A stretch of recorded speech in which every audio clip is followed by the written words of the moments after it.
In a world overflowing with noise, where everyone speaks but few truly listen, what does it mean to see with clarity?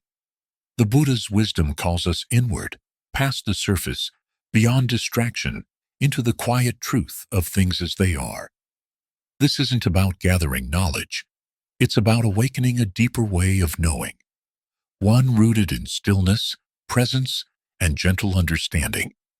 Step into Trandy wisdom, where each story is a doorway to timeless truth. Buddha's thoughts on wisdom. The silent flame that lights the path. In the hush of the forest, under the Bodhi tree, the Buddha sat still. Around him, the world moved. Leaves rustled in the wind. Insects hummed their ancient songs, and the river whispered its eternal truths. But within him, a deeper stillness unfolded, one that gave rise to a profound clarity. This clarity, born not from books or debate, but from deep observation and compassionate presence, was what the Buddha called prajna, wisdom. In the teachings of the Buddha, wisdom is not the accumulation of knowledge. It is not cleverness nor cunning. True wisdom is insight, the kind of knowing that transforms the heart, that softens suffering, and that sees into the nature of reality with compassionate eyes. 1. Wisdom is the path to liberation. There is a kind of seeing that does not come from the eyes. It arises quietly when the heart is still, when the mind no longer runs after the past or the future. It is the kind of seeing that knows without clinging, that understands without needing to explain. In the teachings of the Buddha, this is called wisdom, the deep insight that frees the mind from suffering. Wisdom is not something to be added to who we are. It is already within us, like a seed lying quietly in the soil, waiting for the right conditions. When mindfulness is present, when the breath is tender, and when the steps are grounded in awareness, wisdom begins to unfold. The path of liberation is not a path of accumulation. It is a path of letting go of wrong views, letting go of illusions, letting go of the idea that we are separate from life.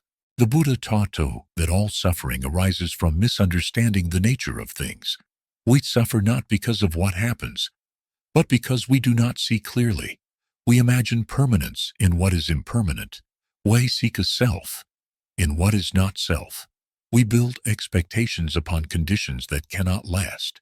When we begin to see with the eyes of wisdom, we see differently. A cloud in the sky is no longer just a shape. It is part of a river. It is part of tea in the cup. It is a song of transformation. And when the cloud disappears, we do not mourn it, because we know it has not gone. It has simply become something else. This kind of seeing is not poetic. It is liberating. It frees us from the fear of loss, from the grasping that keeps the heart restless. To understand impermanence is not to despair, but to live more deeply, more fully. When we know that each breath may be our last, we breathe with care. When we know that each step is unrepeatable, we walk with reverence. The Buddha offered many teachings, but at the core of all of them is this: see clearly, and you will be free. This clear seeing is not cold analysis. It is a warm presence, gentle and steady. It does not judge, but it doesn't cling. It watches thought arise and pass away. It notices how anger grows and dissolves. It sees the roots of craving before they become action. In silence, wisdom grows. When we stop reacting, when we stop feeding every impulse with words and movement, something deep begins to awaken. We begin to notice the spaces between things, the pause between breaths, the gap between thoughts, the stillness between words. In those spaces, insight arises like a quiet flame. Wisdom is not separate from compassion. When we understand the suffering in ourselves, we no longer need to punish others for theirs. When we recognize our own fear, we stop demanding that others be fearless. Wisdom opens the door to kindness. because it knows that to be human is to struggle. It knows that healing begins not with correction, but with understanding. There is a story in one of the discourses where the Buddha speaks of a person wounded by an arrow. Instead of pulling the arrow out, the person demands to know who shot it, with what kind of bow, and from what direction. The Buddha says that such questioning leads nowhere. The arrow is still inside. Wisdom is not concerned with speculation. It acts to relieve suffering. It pulls out the arrow. It sees what is essential. This is why meditation is a practice of healing. When we sit with our breath, when we walk slowly with each foot touching the earth, we are not performing rituals. We are learning to see. We are softening the noise around the wound. We are allowing the heart to listen again. Everyday life gives us many opportunities to practice. When someone speaks unkindly, we can notice our first reaction. Instead of pushing it away or justifying it, we observe it. We see it arise, take form, and fade. This is wisdom at work, watching, understanding, not clinging. When we eat, we can be present for the food in front of us, knowing it is made of earth, rain, sunlight, and effort. This seeing connects us back to life, and this connection is wisdom. The teachings say, know what leads to suffering and what leads to freedom. This knowing is not abstract. It is lived. We see that when we follow anger, we suffer. When we chase after approval, we suffer. But when we stop, breathe, and return to the present moment, there is space. In that space, suffering no longer binds us. That is wisdom. Some people think wisdom is distant, something only sages possess. But true wisdom is very close. It is in the way we listen, in the way we respond instead of react, in the way we let go of what no longer serves. It does not require age or study. It requires presence. It requires a heart willing to look. Wisdom also knows its limits. It does not claim to control the world. It accepts that not all questions have answers, that life is not something to be solved, but to be lived. This humility is part of its beauty. It bows to the mystery of things, without needing to escape it. In the end, wisdom is the flame that gently burns away illusion. It is the friend that walks beside us when the road is unclear. It is the silence that speaks when all words have been said. And in that silence, we find something unshakable, not a truth written in stone, but a freedom that cannot be taken away. To walk the path of liberation is to walk in awareness, to live each moment with eyes open, heart soft, and mind steady. The path does not lead somewhere else. It leads here, to the place where you already are, if only you have the wisdom to see it. 2. Wisdom and compassion walk together. There is a quiet path in the forest, where the leaves shimmer in morning light, and the stones remember every footstep. On this path, two companions always walk together. One sees clearly, the other feels deeply. One is wisdom, the other is compassion. Neither can go far without the other. Alone, they limp. Together, they move with grace. In the teachings of the Buddha, wisdom, prajna, and compassion, karuna, are not two separate virtues, but two sides of the same coin. Wisdom sees the truth of suffering. Compassion responds to it. Wisdom understands that all things are impermanent. Compassion knows that we must hold others gently, because they too are fragile. Wisdom cuts through illusion. Compassion embraces what is left behind. If wisdom is the sun that reveals the landscape of life, compassion is the warmth that makes us want to stay in it. When we see clearly but do not feel, we may become cold. When we feel deeply but do not see, we may lose our way. The Buddha taught that liberation arises not from intellectual understanding alone, but from a heart that sees and a heart that cares. To cultivate wisdom without compassion is like sharpening a knife with no food to prepare. It may be precise, but it serves no nourishment. To cultivate compassion without wisdom is like giving endlessly from an empty bowl. It may feel noble, but it cannot last. When we walk with both, our steps become balanced and our presence becomes healing. In the Majjhima Nikaya, the Buddha describes the enlightened being not as someone who escapes the world, but as someone who understands suffering and responds to it wisely. He does not close his eyes to pain. He looks deeply into it, not to drown, but to know its roots, and in knowing, he does not turn away. This is the dance between wisdom and compassion. It is not a retreat from the world, but an embrace of it. Without being trapped, imagine seeing someone drowning in a river.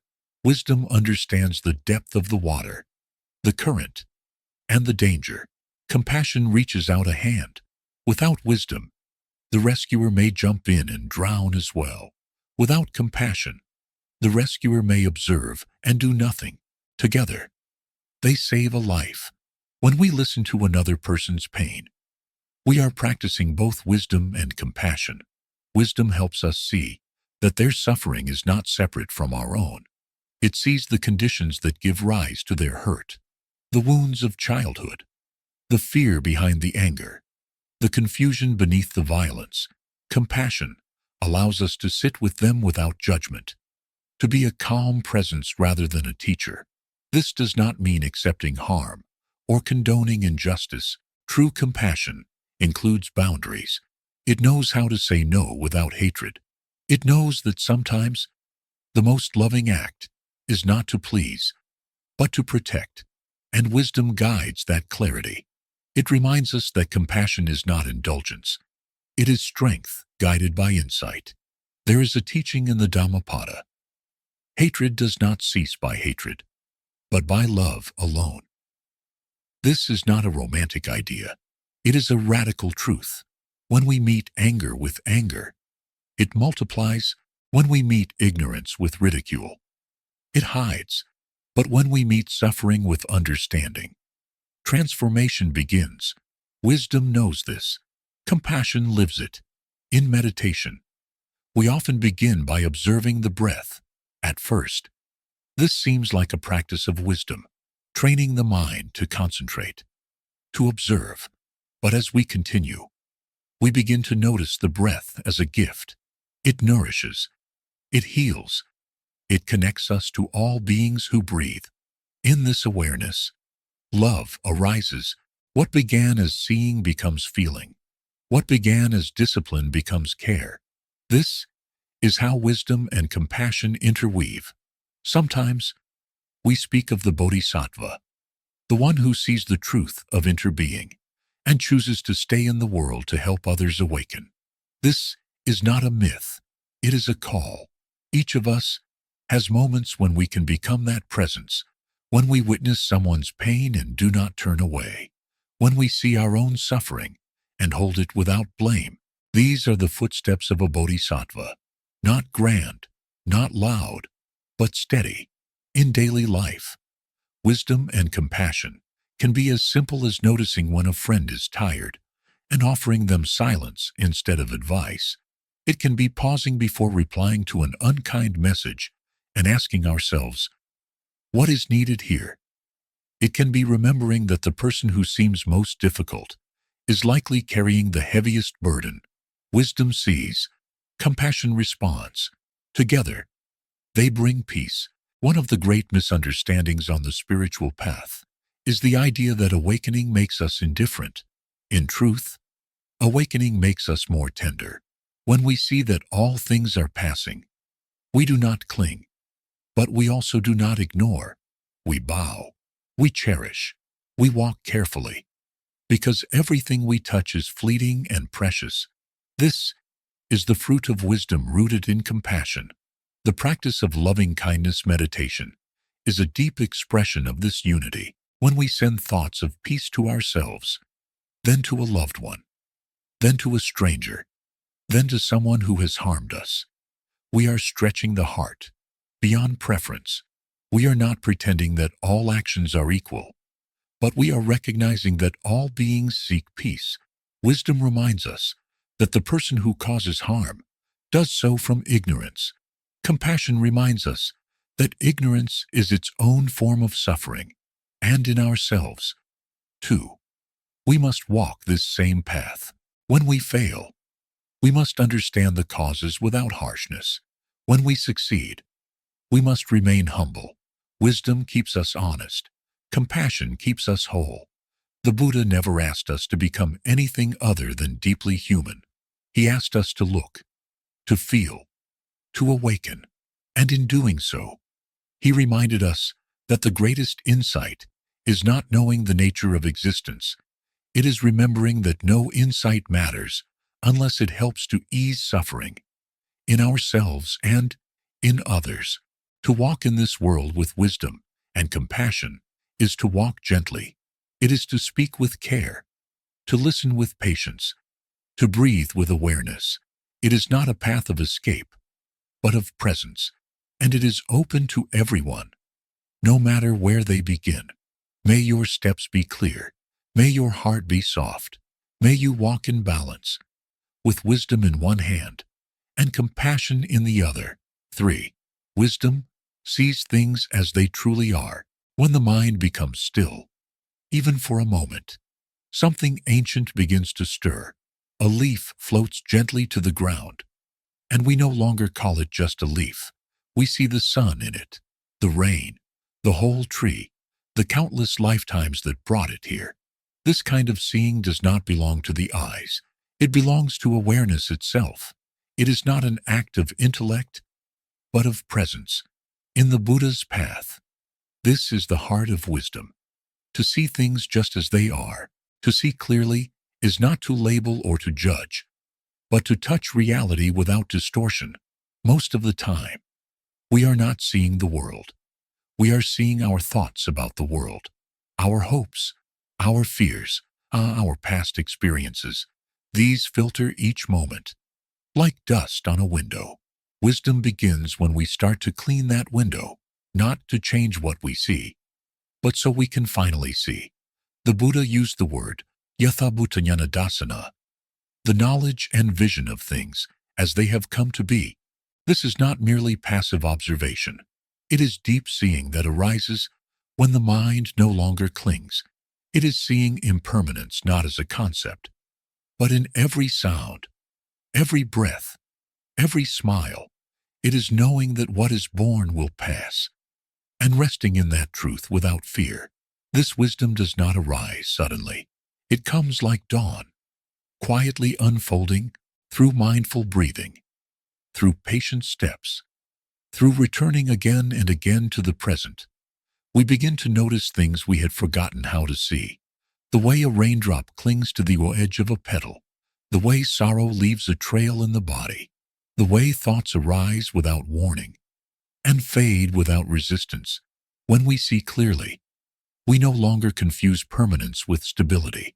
We understand that life moves, always, that the people we love will change, that the places we cherish will evolve.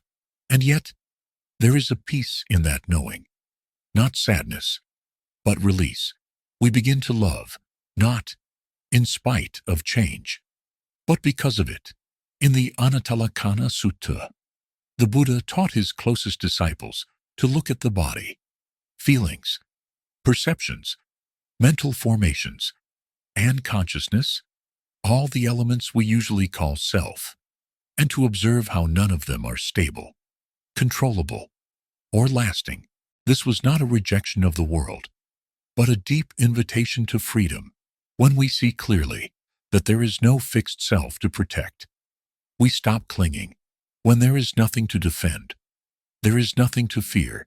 This insight is not something to be grasped, but something to be lived. It is not enough to say all things are impermanent. We must see it when a relationship ends, and we do not collapse. We must see it when anger rises, and we do not follow it.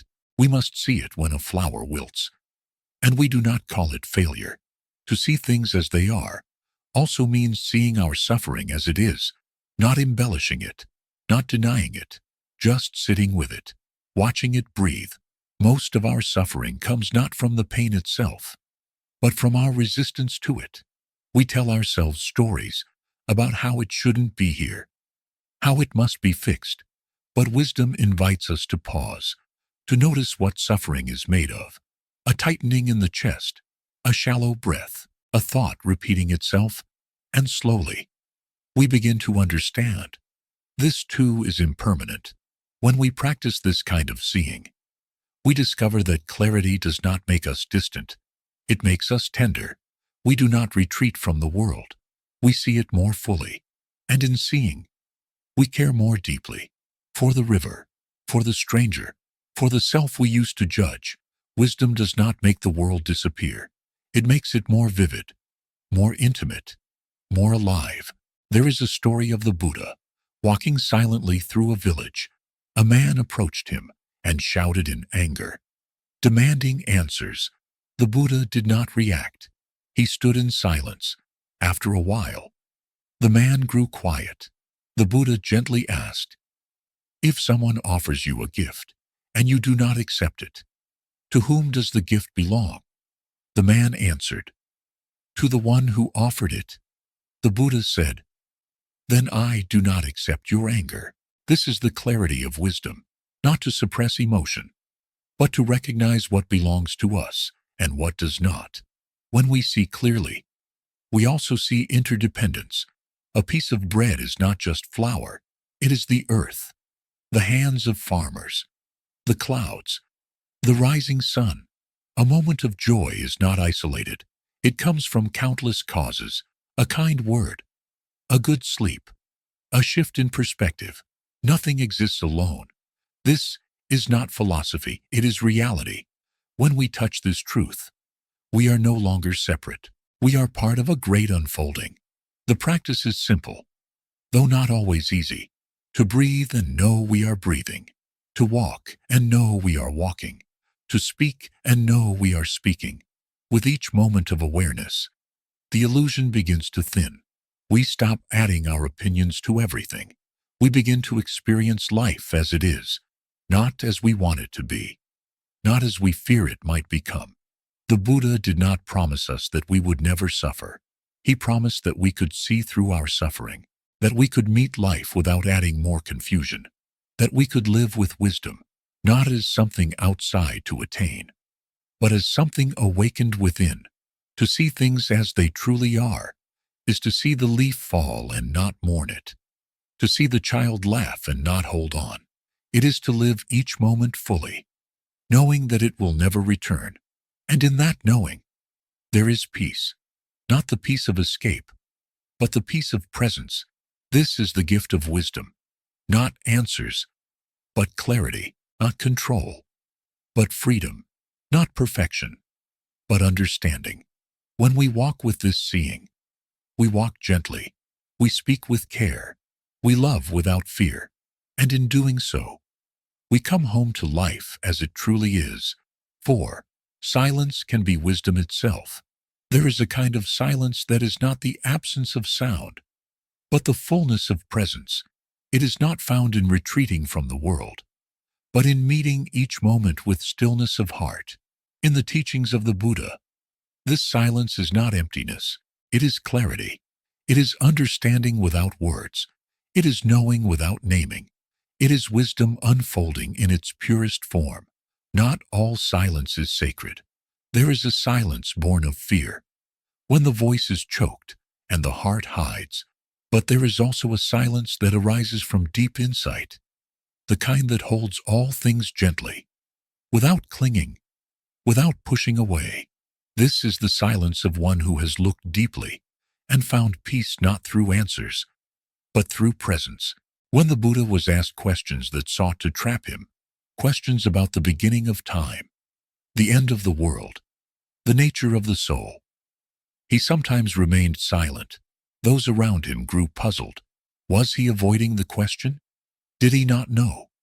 But his silence was not ignorance. It was insight. He saw that the question itself was rooted in misunderstanding. in a mind seeking certainty where only direct experience could suffice. In the Avyakata Sutta, the Buddha identified 10 speculative views he deliberately declined to answer. Why? Because such questions, he said, do not lead to peace, to awakening, or to the end of suffering. They stir the mind, inflate the ego, and move the practitioner away from what is most essential, this moment, this breath, this step, in this way. His silence was not a refusal, it was a teaching. We often believe that wisdom must speak, that the wise person is the one with many words, many explanations, but true wisdom often manifests not in what is said, but in what is not. It listens more than it speaks. It observes before it reacts. It creates space where something deeper than words can emerge. There is a story of a monk who came to his teacher, overflowing with questions about life, death, and enlightenment. He asked one after another, not pausing for breath. The teacher served him tea, pouring until the cup overflowed. Startled, the monk exclaimed, "It is too full. No more can go in." The teacher replied, "Like this cup, your mind is full until you empty it. No answers will help you." This is the silence that receives. In the silence of meditation, we begin to recognize the voice of craving. We hear the subtle hum of dissatisfaction that runs through our thoughts. We notice how often we speak, not just aloud, but inwardly, to cover discomfort, to escape boredom, to avoid touching the ground of being. And slowly, as we continue to sit, to breathe, to return, we find something deeper than speech. We find the vast silence in which all things arise and fall. This silence is not numbness. It is not absence. It is intimate and alive. When we sit with a loved one who is grieving, we may discover that no words are needed. A hand held in quietness may speak more truth than any consolation. In this silence, we do not fix, we accompany. We do not teach, we listen, and this listening, deep and undisturbed, becomes the soil in which healing can grow. The Dhammapada reminds us, the fool who knows he is a fool is wise. The fool who thinks he is wise is a fool indeed.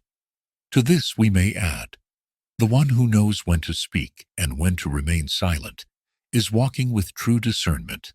Silence here is not withdrawal, but the wisdom to pause, to offer only what is needed, and to let stillness do its sacred work.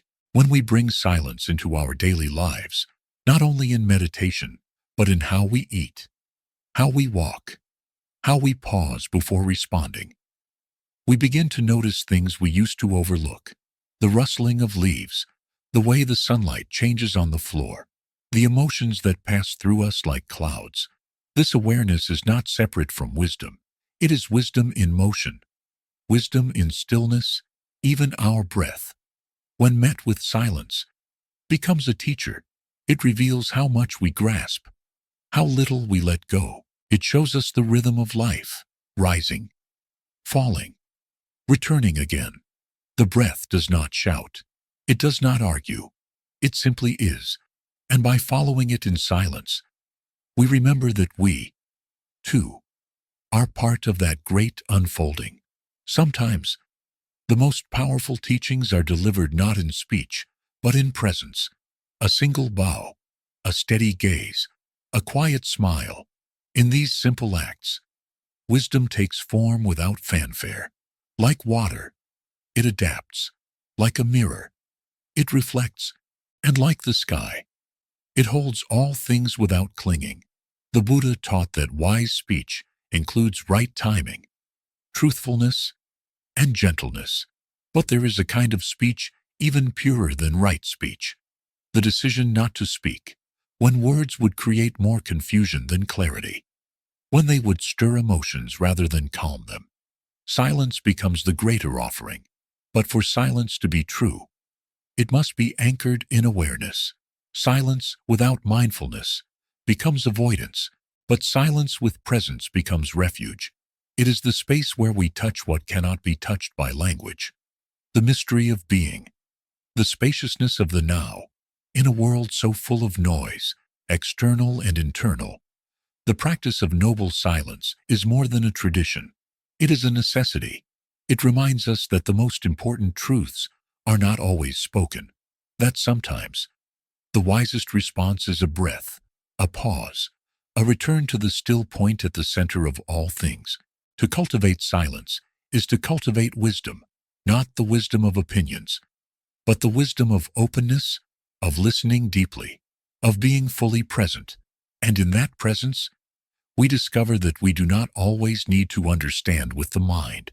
We only need to be here, with what is, as it is. This is the silence that liberates. This is the silence that listens. This is the silence that is enough. 5. Mindfulness nourishes wisdom. To water the roots is to care for the whole tree. The same is true for mindfulness. When we bring awareness to a single breath, a single step, a single thought, we are nourishing the roots of insight. Wisdom does not arise by accident.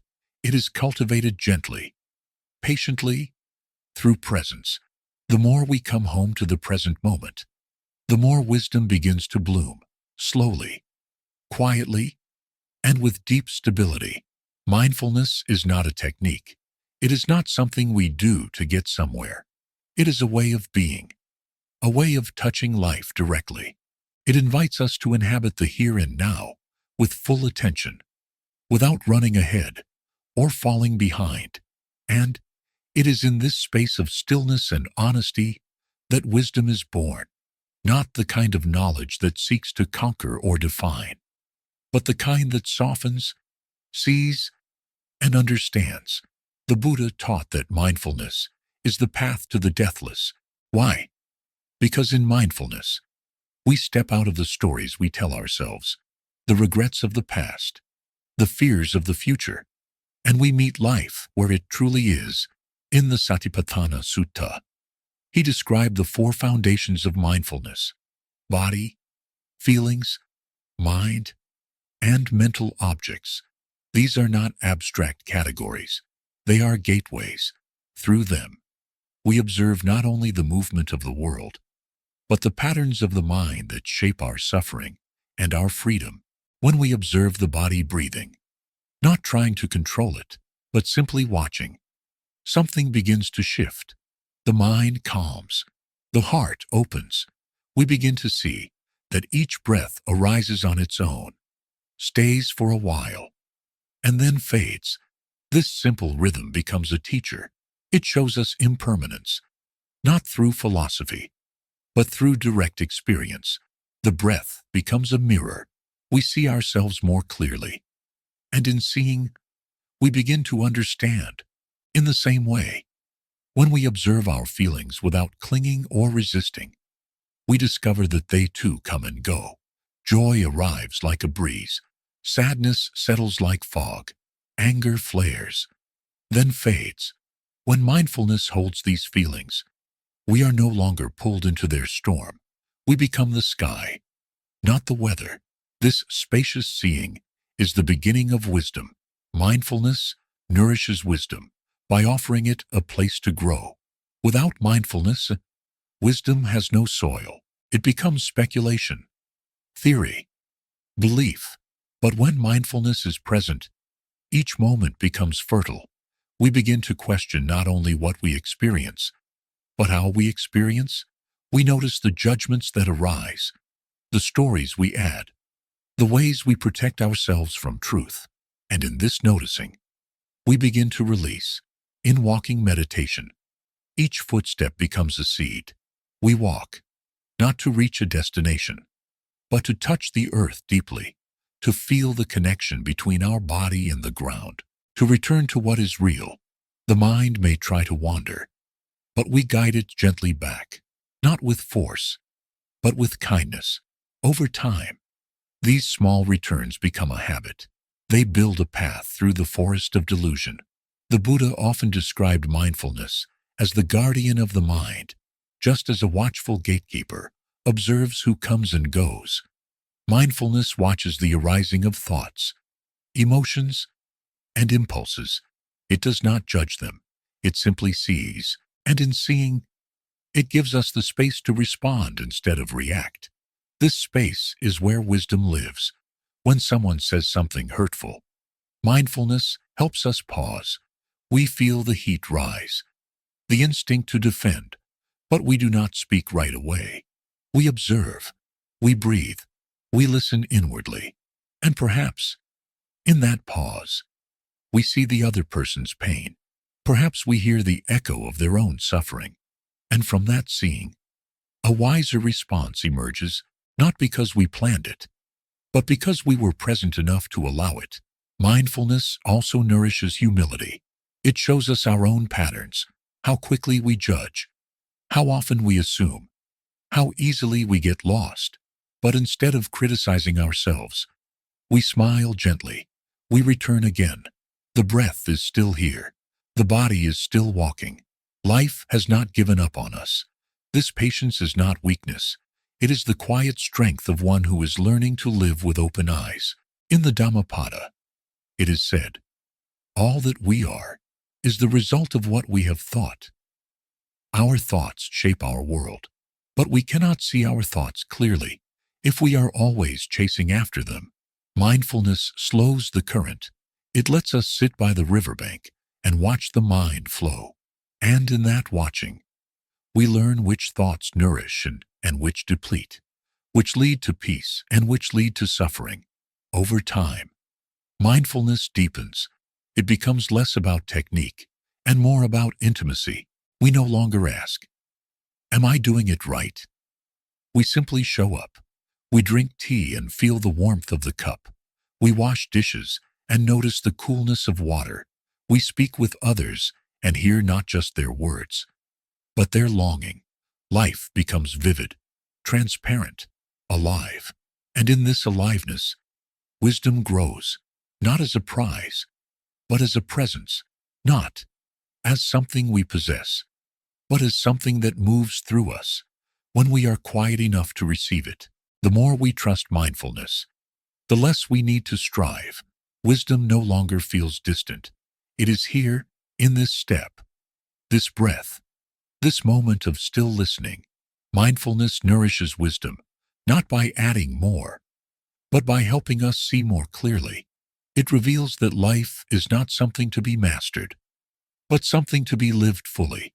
It reminds us that understanding does not come from striving, but from stopping, from being, from opening our eyes, again and again, to the wonder of what is already here.